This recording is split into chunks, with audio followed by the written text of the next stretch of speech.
Israel telah lama membanggakan sistem pertahanannya yang terdiri dari 3 lapisan utama. Arrow 3, garda terluar, dirancang untuk menghancurkan ancaman rudal balistik di luar atmosfer bumi. Di bawahnya ada David's Sling, yang ditugaskan menghadapi proyektil jarak menengah pada ketinggian menengah ke atas.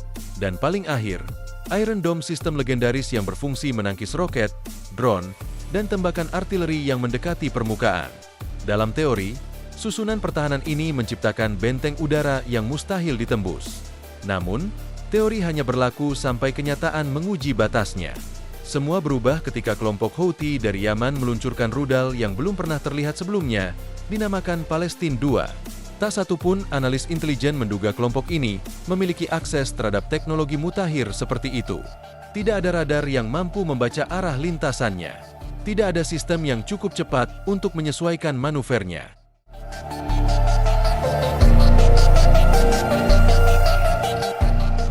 Dan untuk pertama kalinya dalam 2 dekade terakhir, Israel menyaksikan sebuah proyektil hipersonik benar-benar mencapai titik impaknya. Palestine II bukan sekadar versi baru dari rudal balistik konvensional seperti yang digunakan dalam konflik Teluk. Ia menandai pergeseran paradigma. Tidak menukik mengikuti lintasan balistik parabola. Tidak turun lurus dengan arah tetap. Rudal ini memanfaatkan teknik Glidenskip, sebuah pendekatan di mana hulu ledak naik hingga ke tepi atmosfer lalu meluncur secara horizontal, mirip batu yang memantul di permukaan air. Versi Houthi, Kadundi Tundan II, mencapai kecepatan Mach 5 di fase menengah dan berakselerasi hingga Mach 10 saat mendekati target, menyamai kecepatan hampir 12.000 km per jam. Dalam hitungan 1 detik saja, rudal itu telah menempuh jarak lebih dari 3 km, membuat perhitungan sistem pertahanan menjadi usang sebelum selesai diproses.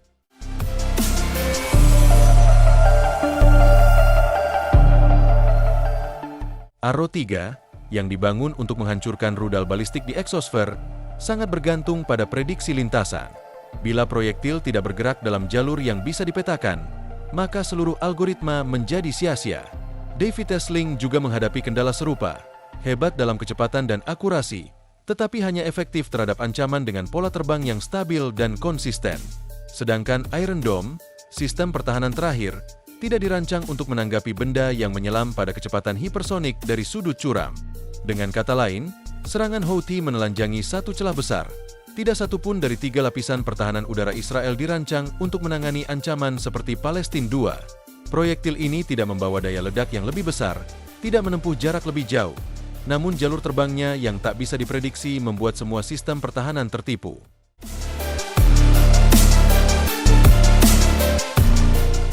Dan cukup satu objek saja yang menembus seluruh pertahanan tersebut untuk menyampaikan pesan paling mematikan, Israel tidak lagi kebal.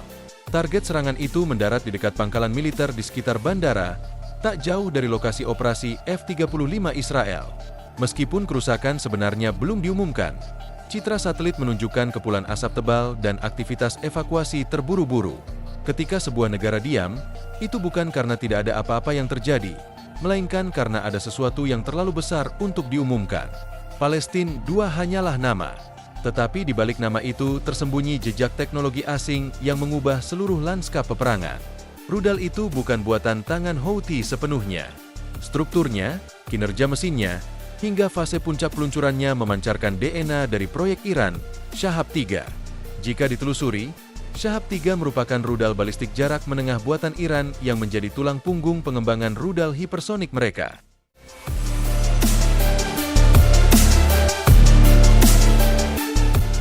Yang membuat Shahab 3 mematikan bukan daya dorong awalnya, melainkan fase terminalnya. Saat hulu ledak melepaskan diri dari roket induk dan tak lagi mengikuti lintasan balistik konvensional, ia mulai meluncur sendiri dengan sudut menukik yang dinamis, berputar, meluncur, dan mengunci target dengan akurasi tinggi. Iran menyebutnya, meluncur seperti batu, menyerang seperti belati. Houthi kini meniru taktik yang sama, lengkap dengan perangkat lunak navigasi dan profil penerbangan yang telah diadaptasi. Tahap awal rudal Palestine II berlangsung selama 40 detik, mendorong hulu ledak ke lapisan atas troposfer. Setelah itu, glider kecil berbentuk pesawat mini tanpa mesin melanjutkan lintasan meluncur bebas. Di fase inilah radar Israel masih tertipu, mengira objek itu sedang jatuh bebas. Namun kenyataannya, sudut lintasan berubah secara perlahan. 5 derajat, lalu 9 derajat, cukup untuk membuat seluruh perhitungan sistem intersepsi menjadi salah arah.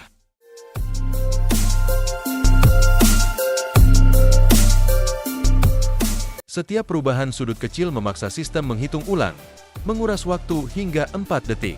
Dan pada kecepatan lebih dari 3000 ms, kehilangan 1 detik saja bisa berarti kehancuran satu wilayah. Strategi ini pernah digunakan Iran dalam serangan besar-besaran pada April 2024, ketika ratusan rudal dan drone dikirim dari berbagai arah. Meskipun 95% berhasil dicegat, sebagian kecil masih berhasil mencapai sasaran cukup untuk membuka perdebatan pertama atas efektivitas pertahanan udara Israel. Kini, Houthi mencoba strategi serupa. Mereka tidak perlu menciptakan ratusan rudal. Cukup beberapa unit yang diluncurkan dengan presisi tinggi untuk menunjukkan bahwa teknologi tak lagi hanya milik negara-negara adikuasa. Pesan mereka sederhana. Jika kelompok bersenjata non-negara saja bisa menembus perisai Anda, maka siapapun bisa melakukannya selama tahu caranya.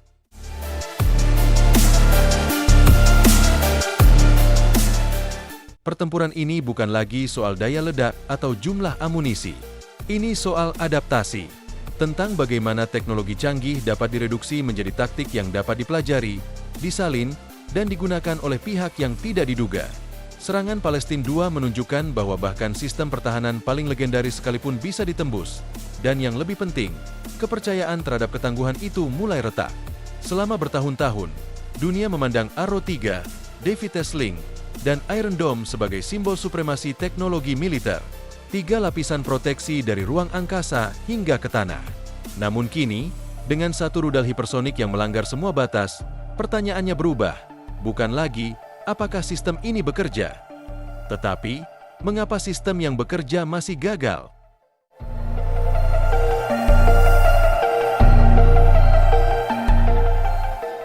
Israel tidak tinggal diam. Negara yang telah membangun reputasi globalnya di atas kecanggihan sistem pertahanan tidak akan membiarkan satu serangan merusak kredibilitas yang dibangun selama puluhan tahun.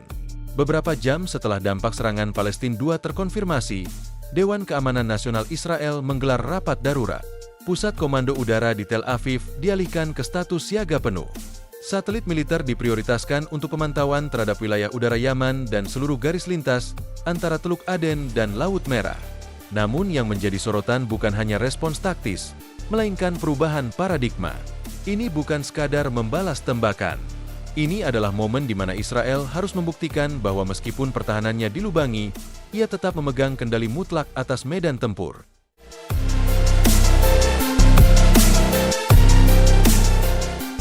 Langkah pertama dimulai dengan pelacakan intelijen sinyal.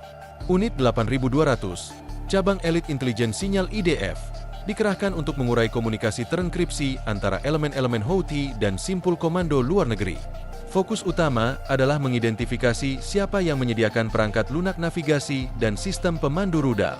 Temuan awal mengarah ke koneksi yang menghubungkan Yaman, Teheran, dan Beirut Selatan, sebuah jaringan yang telah lama dicurigai. Namun kali ini menghasilkan hasil yang tidak bisa diabaikan. Jejak pengiriman firmware rudal dan data penerbangan dari sistem Iran ke unit teknis Houthi. Tak lama setelahnya, Israel mengerahkan skuadron pesawat tempur F-35I, Adir, dalam operasi lintas batas yang tidak diumumkan secara publik. Target utamanya bukan pusat-pusat komando besar, melainkan lokasi-lokasi kecil tersembunyi di utara Yaman, fasilitas bawah tanah, pos radar bergerak, dan lokasi peluncuran rudal improvisasi yang ditanam di kawasan pegunungan Sadah.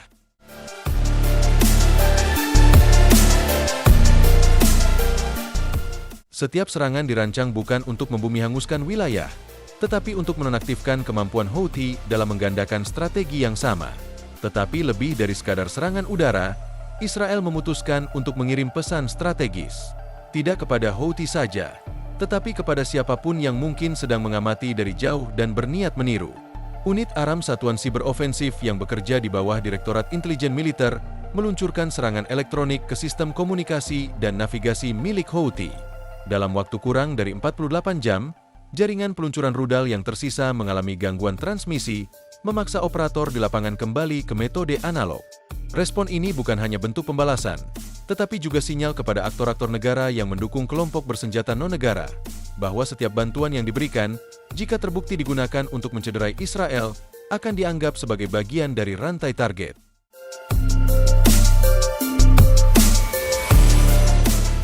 Namun di balik tindakan militer dan operasi senyap itu, Israel menyadari satu hal penting, lanskap peperangan telah berubah. Dulu, ancaman besar datang dari negara dengan angkatan bersenjata formal. Kini, satu kelompok dengan 10 rudal dan perangkat lunak berpemandu bisa membahayakan pangkalan udara bernilai miliaran dolar.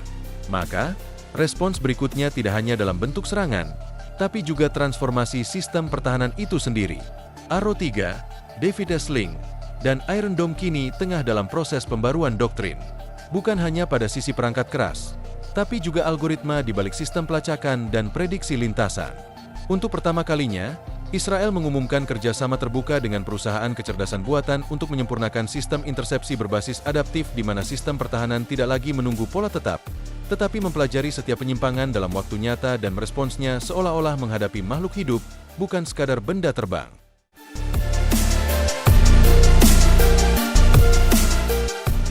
Lebih dari itu, Israel mulai merancang lapisan keempat pertahanan. Interceptor berbasis ruang dekat yang tidak menunggu rudal memasuki atmosfer, melainkan memusnahkannya saat masih dalam fase awal glide di lapisan eksosfer. Sebuah sistem baru yang dinamai Keren Or, atau sinar cahaya, dengan kemampuan untuk menghancurkan target melalui pancaran energi berdaya tinggi, tanpa ketergantungan pada lintasan balistik. Jika selesai, ini akan menjadi senjata pertahanan paling maju di dunia, dan langsung dikalibrasi untuk menangani ancaman hipersonik yang tidak stabil. Palestina mungkin telah mencetak sejarah sebagai rudal pertama yang berhasil menembus perisai udara Israel. Namun balasannya menunjukkan satu hal yang tidak berubah, bahwa setiap serangan terhadap Israel, sekecil apapun celahnya, akan dibayar dengan pembaruan yang membuat celah itu mustahil diulang kembali. Permainan telah berubah, dan Israel kini bermain dengan aturan baru.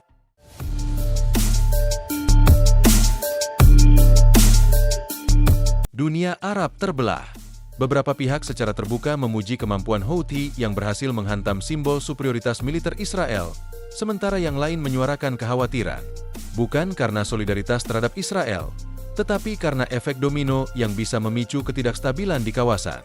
Negara-negara seperti Arab Saudi dan Uni Emirat Arab, meski secara ideologis tidak bersahabat dengan Israel, juga memiliki infrastruktur vital yang dapat menjadi target jika taktik Houthi menginspirasi kelompok lain untuk melancarkan serangan serupa. Iran, di sisi lain, memilih untuk diam. Tidak ada pernyataan resmi dari Teheran yang mengonfirmasi ataupun menyangkal keterlibatan mereka. Tapi diam bukan berarti netral. Diam adalah strategi.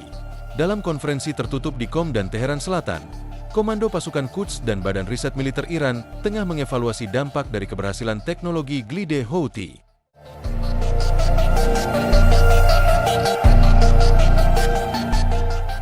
Mereka tidak merayakannya secara terbuka, tetapi laporan intelijen menyebutkan bahwa pengujian lanjutan terhadap rudal hipersonik Iran telah dipercepat. Tujuannya bukan sekadar menembus perisai Israel, tetapi membangun sistem pencegah yang akan membuat setiap negara teluk berpikir dua kali sebelum mengizinkan pesawat tempur Amerika terbang dari wilayah mereka. Di Lebanon Selatan, Hizbullah membaca momentum ini sebagai sinyal bahwa pendekatan teknologi dapat memberi hasil lebih dari sekadar menembakkan roket Katyusha ke perbatasan utara Israel. Menurut sumber internal, faksi garis keras di dalam Hizbullah mulai menekan kepemimpinan politik mereka untuk memulai pengembangan versi lokal dari teknologi glide. Mereka tahu, jika kelompok sekecil Houthi bisa menembus pertahanan Israel, maka Hizbullah yang punya jaringan logistik, data medan, dan sokongan langsung dari Iran berada dalam posisi lebih mengancam.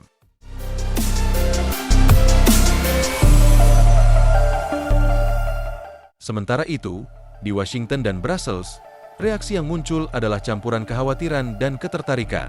Kekhawatiran karena sekutu utama mereka di Timur Tengah ternyata bisa disusupi oleh teknologi non-negara. Ketertarikan karena data dari serangan Palestina 2 membuka wawasan baru tentang bagaimana peperangan generasi kelima tidak hanya akan terjadi di ranah udara dan siber, tapi di zona abu-abu yang sulit diprediksi, antara misil dan kecerdasan buatan, antara drone dan satelit, antara milisi dan negara. Israel memahami bahwa ini bukan tentang satu rudal, melainkan tentang narasi dominasi yang mulai terkikis. Maka, secara diam-diam, perwakilan diplomatik Israel mengontak pihak Arab Saudi melalui jalur belakang. Tujuannya bukan membuat aliansi terbuka, tapi menyamakan persepsi bahwa jika satu kelompok bisa meniru kemampuan rudal hipersonik, maka semua negara di kawasan berpotensi menjadi sasaran berikutnya.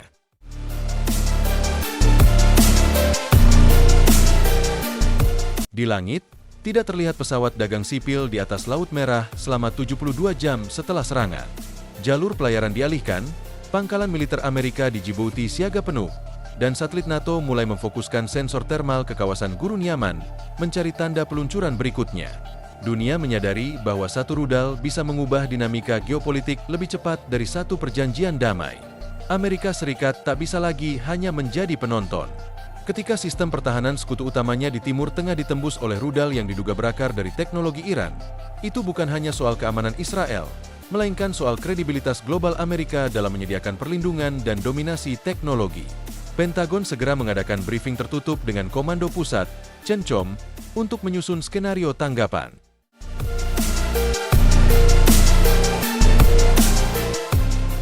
Salah satu opsi yang segera dipertimbangkan adalah pengerahan kembali sistem THAAD, Terminal High Altitude Area Defense, dan radar X-band ke posisi yang lebih dekat dengan Laut Merah.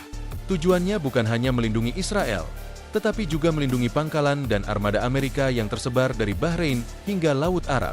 Namun, Washington menyadari bahwa ini lebih dari sekadar soal pertahanan. Ini tentang siapa yang mengontrol langit Timur Tengah dalam satu dekade ke depan. Di Gaza, para pemimpin Hamas dan faksi-faksi lainnya memperhatikan dengan cermat. Mereka menyaksikan bagaimana satu rudal berhasil menerobos apa yang selama ini disebut kubah besi. Untuk pertama kalinya, mereka melihat bahwa mungkin ada cara untuk melumpuhkan dominasi Israel, bukan dengan kuantitas roket, tetapi dengan kualitas teknologi.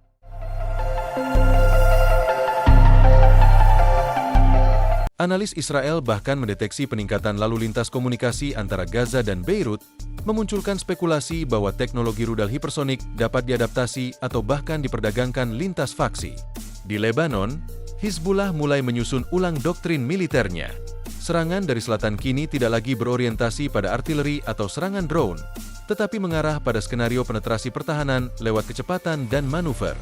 Unit-unit rekayasa rudal Hizbullah yang selama ini bekerja di bawah pengawasan IRGC, mulai menerima modul pelatihan baru yang melibatkan prinsip luncur dan manuver terminal. Dalam waktu dekat, mereka mungkin tak lagi bergantung pada volume tembakan, melainkan pada presisi. Israel menyadari bahwa satu-satunya jalan keluar bukan hanya memperbaiki sistem pertahanan, tetapi mengubah total paradigma.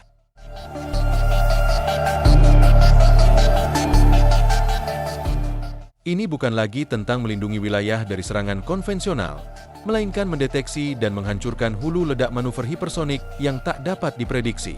Oleh karena itu, industri pertahanan Israel, termasuk Rafael Advanced Defense Systems dan Israel Aerospace Industries, IAI, diperintahkan untuk mempercepat pengembangan interceptor generasi baru, rudal yang tidak hanya mengejar lintasan, tetapi bisa merespons perubahan arah secara real-time dengan bantuan kecerdasan buatan.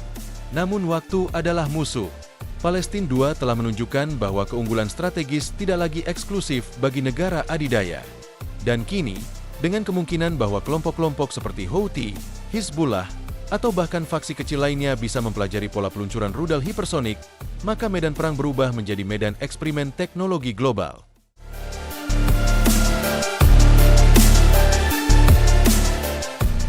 Untuk Amerika Serikat, ini juga panggilan peringatan.